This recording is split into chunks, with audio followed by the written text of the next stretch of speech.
এই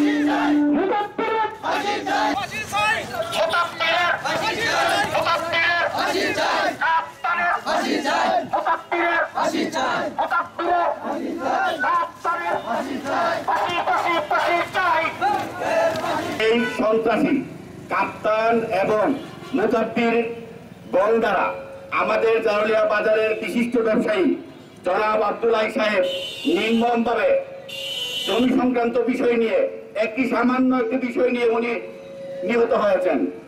সম্মানিত উপস্থিতি, এ প্রসঙ্গে আপনাদের সামনে অনেকেই বক্তব্য দিয়ে গেছেন এবং একতাটির তীব্র নিন্দা এবং প্রতিবাদ জানিয়েছেন এবং প্রশাসনকে সক্রিয় ভূমিকা পালন করার জন্য অনুরোধ করেছেন। আমি আমার পক্ষ থেকে, যেহেতু প্রোগ্রামটি মানববন্ধনটি দীর্ঘায়িত হয়েছে, কিন্তু মাতব্বর কাপ্তান সহ 1 নম্বর 2 নম্বর আসামি ধরা হয় নাই।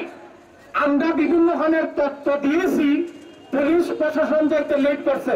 বাংলাদেশ সরকার অন্তর্বর্তী সরকারের মাননীয় স্বরাষ্ট্র উপদেষ্টা মহোদয়ের নিকট জোরালো দাবি জানাচ্ছি, এদেশে শান্তি শৃঙ্খলা রক্ষার জন্য সর্বস্তরের জনগণকে আমি অবাধ্য আহ্বান জানাচ্ছি, শান্তি শৃঙ্খলা বজায় থাকুক। যারা মানুষকে হত্যা করে, তারা হিংস্র পশুকেও তারা জঘন্য।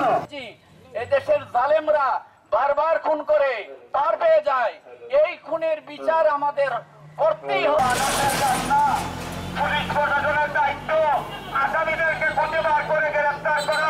আমরা দাবি করছি এই খুনিদেরকে গ্রেফতার করতে হবে, এদেরকে আইনের আওতায় সমর্থ করতে হবে। আর নয়তো hello battery transformer, hello mic testing, hello 1 2 3। সেই কাপ্তান অনতিবিলম্বে তাদেরকে আটক করতে হবে, গ্রেফতার করতে হবে এবং আমরা এলাকাবাসীর প্রাণের দাবি সেই তাদেরকে ফাঁসির কাস্টে ঝুলিয়ে তাদেরকে হত্যা করতে হবে।